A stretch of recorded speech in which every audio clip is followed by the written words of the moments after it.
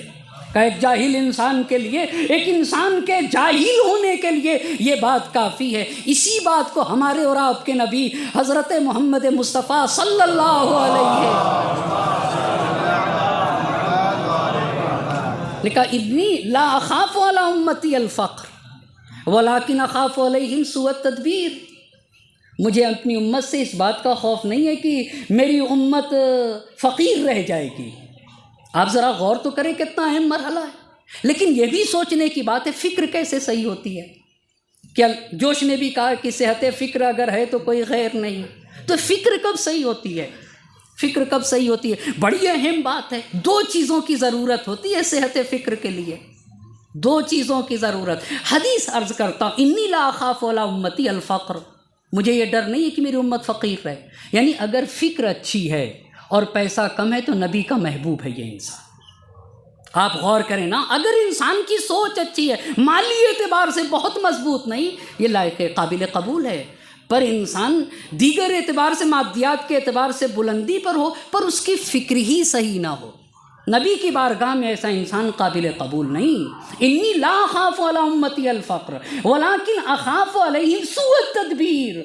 سوجھ بوجھ کس کو کہتے ہیں؟ ابھی میں اپنے لیے یہ سب باتیں کہتا ہوں، مجھے نہیں سمجھ میں آتا سوجھ بوجھ کیا۔ سوجھ بوجھ کا مطلب یہ ہوتا ہے کہ کام ایسا کرے کہ فائدہ زیادہ ہو نقصان کم، اسی کو سوجھ بوجھ کہتے ہیں۔ ایسی ہی فکر رکھنے والے کو کام ایسا ہو جس میں فائدہ زیادہ ہو نقصان کم ہو، اسی کو تو سوجھ بوجھ کہا جاتا ہے۔ اسی لیے میرے امام نے کہا، اصول کافی کی حدیث ہے، لا تفلح من لا یعقل، جو سوچتا نہیں ہے وہ کبھی کامیاب نہیں ہوتا۔ اچھا تو چراغ بغیر تیل کے جلے گا؟ ہمارے گاؤں دیہات میں یہ گھاس کاٹنے کی مشین ہوتی ہے، آپ گھاس نہ لگائیے چلاتے جائیے تو کیا گھاس کٹ جائے گی؟ ہرگز نہیں۔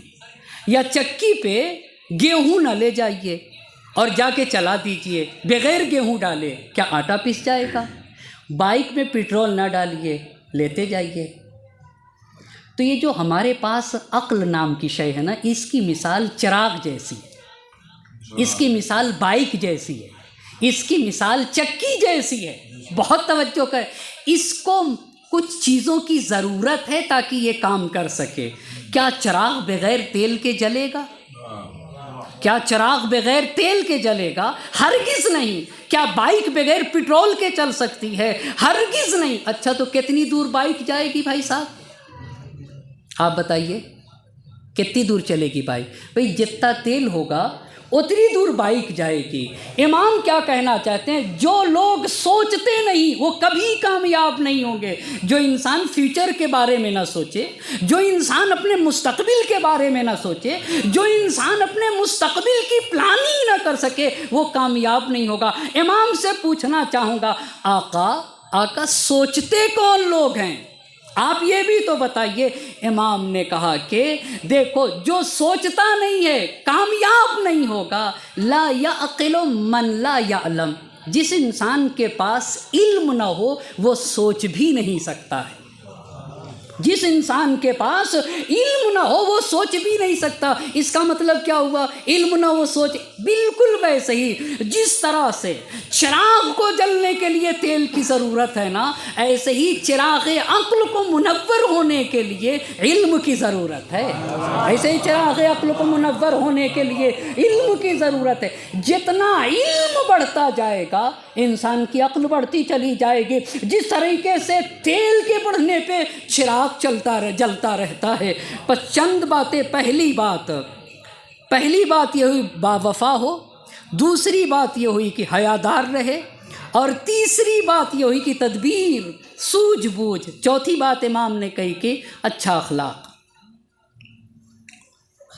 اچھا اخلاق، اب یہ اچھا اخلاق بھی معلوم نہیں مجھے تو۔ اس پہ معصوم نے کہا کہ بہت ساری باتیں، ایک بات عرض کروں گا۔ کہا آتے من حرمک، آتے من حرمک۔ عام طور سے سماج اور معاشرے میں اگر کسی کے بچے کی برتھ ڈے ہو اور گفٹ دینا ہو تو دیکھا جاتا ہے کہ پیسے والا کتنا ہے، اور جن کے گھروں پہ سب کچھ ہوتا ہے اتنا ہی قیمتی گفٹ بھی پہنچتا ہے۔ ہم جیسے بھی قیمتی ہی لے جاتے ہیں۔ کیوں بھائی صاحب؟ ان کے پاس ہے، آپ کیوں لے جا رہے ہیں؟ آپ کیوں لے جا رہے ہیں؟ کہیں ملنے کی امید تو نہیں ہے؟ ایسا ہی ہے نا، یہ بھی دیکھا گیا ہے، میں بلاؤں اور آپ نہ بلائیں تو ناراض ہو جاتا ہوں۔ میں اپنے گھر بلاؤں دعوت پہ اور اس کے 4-5 دن کے بعد، ہفتے 10 دن کے بعد آپ نہ بلائیں تو میں ناراض ہو جاتا ہوں۔ بھئی ہم نے بلایا، یہ نہیں بلا رہے، یہ کون سی بات ہوئی؟ علماء اخلاق کہتے ہیں کہ گدھے کی ایک صفت یہ ہے، اب یہ میری بات نہیں ہے، یہ میری بات نہیں، میں صرف نقل کر رہا ہوں۔ کہا گدھے کی ایک صفت یہ ہے کہ جب ایک گدھا دوسرے گدھے کی پیٹھ کھجلاتا ہے تو دوسرا بھی اس کی پیٹھ کھجلاتا ہے۔ ایک صلوات پڑھتے بر محمد اور آل محمد۔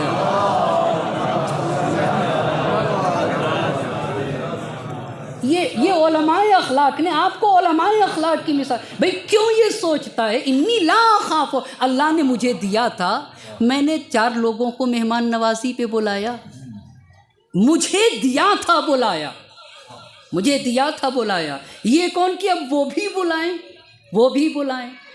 حدیث کیا کہہ رہی؟ اچھے اخلاق کی بات کر رہا ہوں۔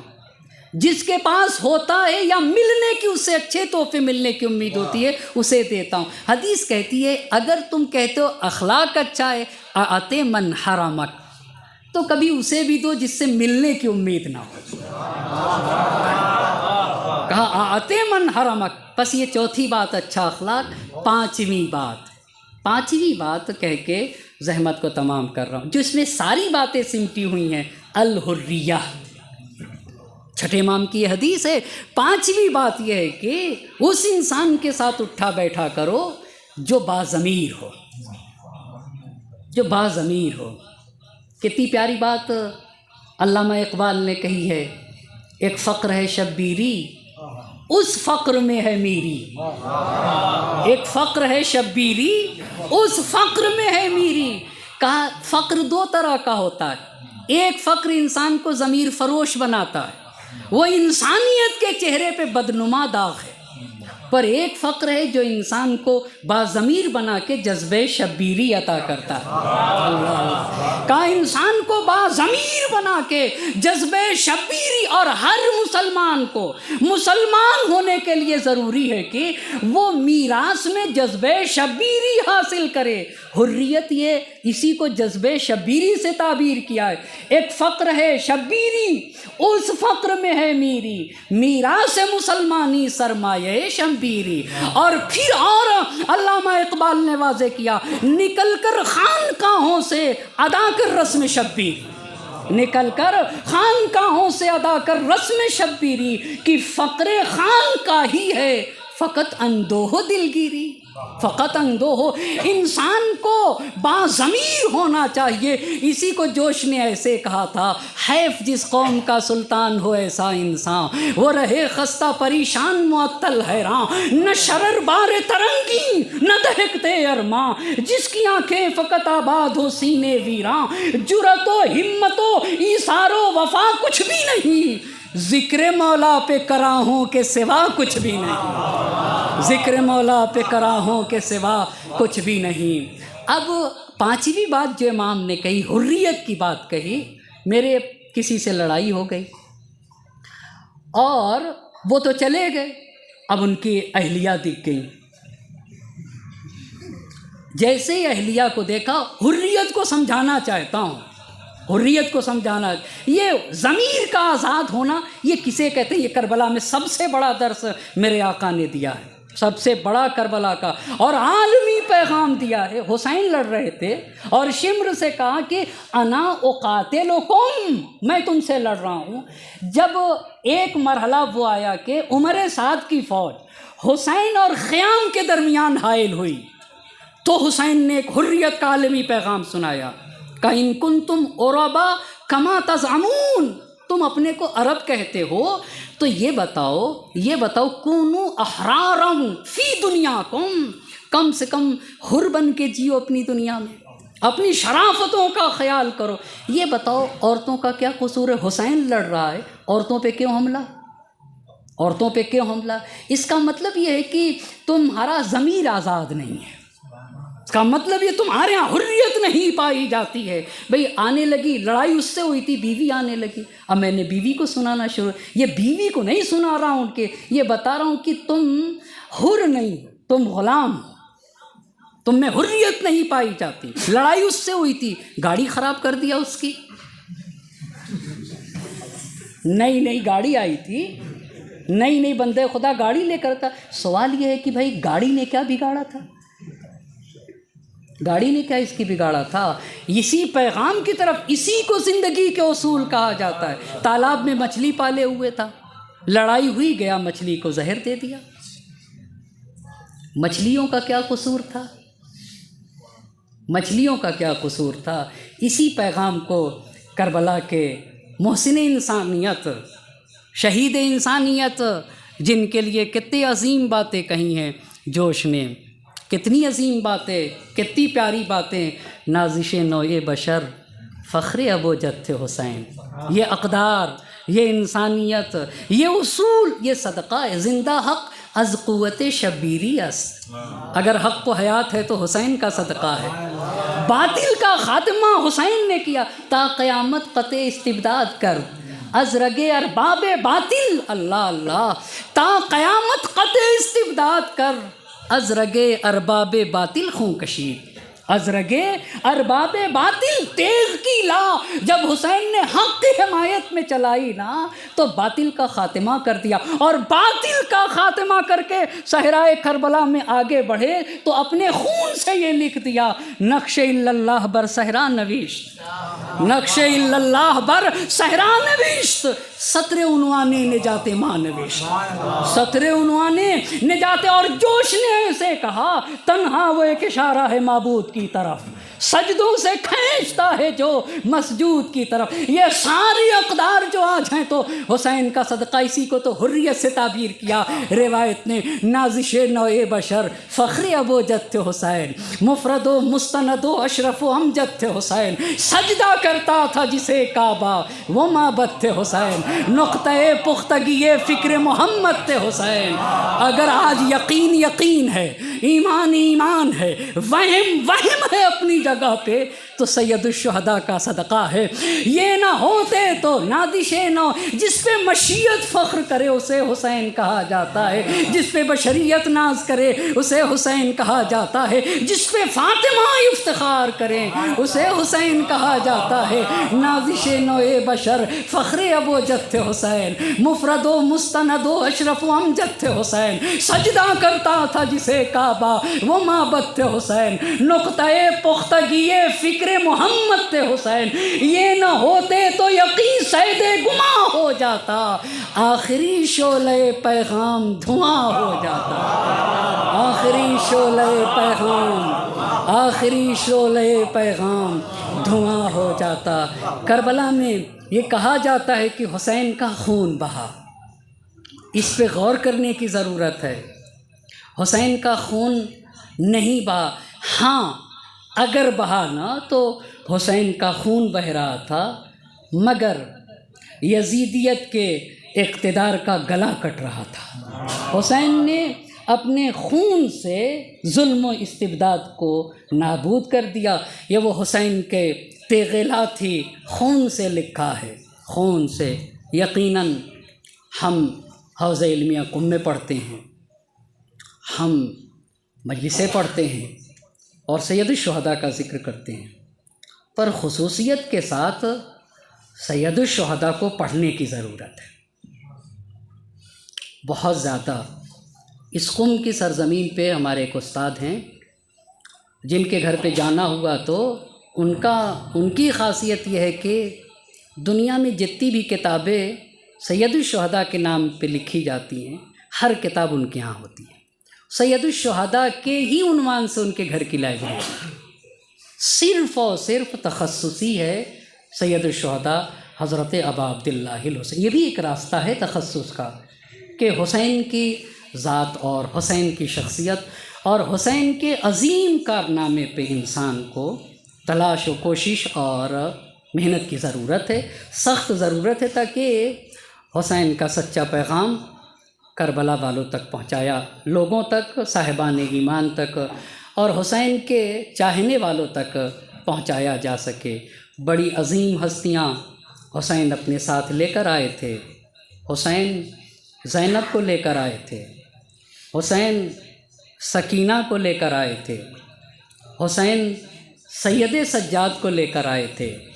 ایک باپ نے، ایک بیٹے نے اپنے باپ کے ایصال ثواب کی مجلس رکھی ہے، یقیناً بہت سخت ہوتا ہے۔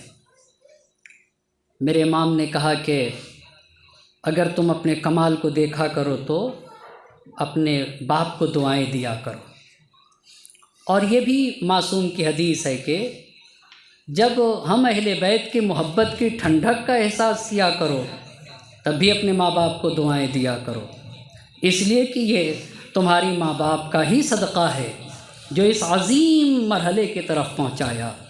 بس عزیزان محترم، زحمت کو تمام کر رہا ہوں۔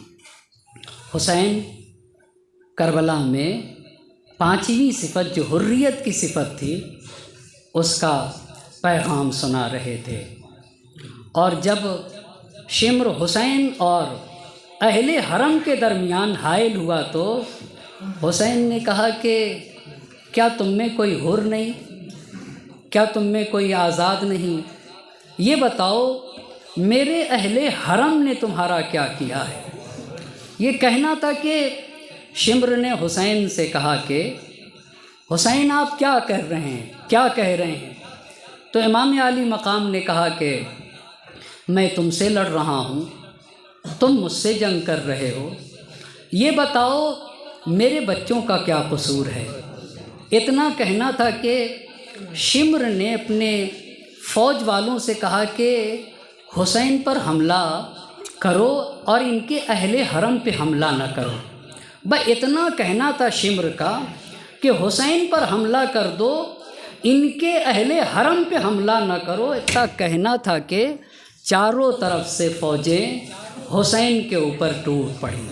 اب جب فوجوں کا حسین کے اوپر ٹوٹنا تھا تو مقتل کے الفاظ ہیں کہ حسین کا جسم ایسے ہو گیا جیسے ساہی کے بدن ہو جاتا ہے، اور صرف اتنا ہی نہیں، ایک لمحے کے لیے زہرا کا لال ٹھہرا ہی تھا بدن ساہی کی طرح۔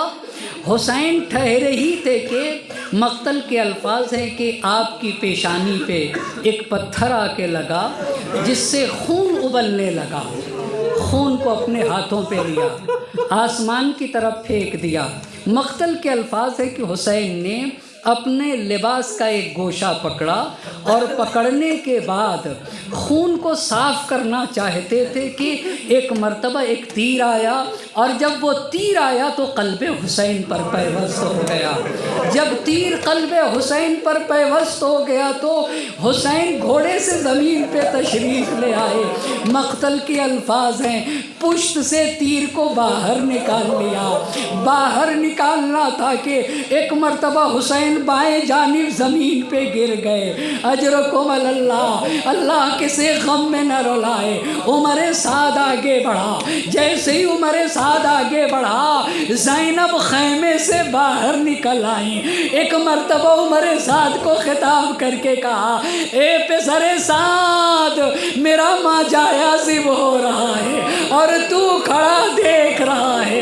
مقتل کے الفاظ ہیں عمر سعد کے رخسار پر آنسو تھے، زینب کی طرف رخ کیا، مگر زینب کی طرف رخ کرنے کے بعد ایک مرتبہ عمر سعد نے جب اپنا چہرہ پھیرا تو شیخ مفید لکھتے ہیں زینب نے کہا اما فیکم مسلم،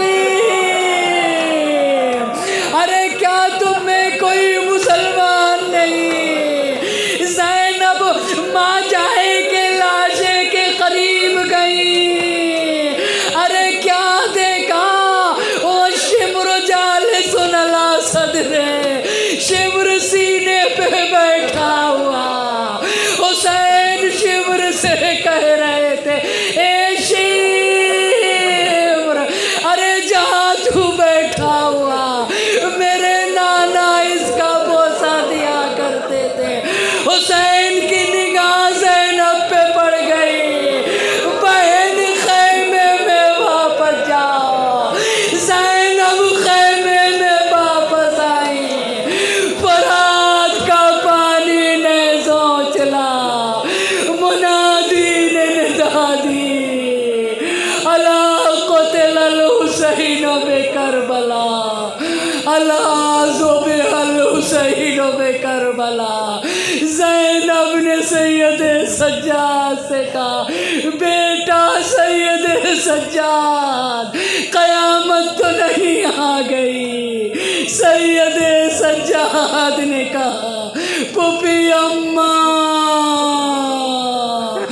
میں یتیم ہو گیا، آپ بن بھائی کے ہو گئی۔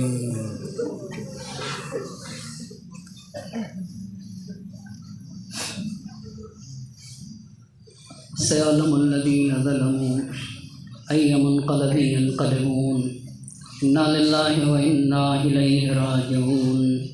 إلهي بحق الزهراء وأبيها وبعلها وبنيها والسر المستودع فيها 10 مرتبہ بسمك يا الله يا الله يا الله یا اللہ یا اللہ یا اللہ یا اللہ یا اللہ یا اللہ یا اللہ۔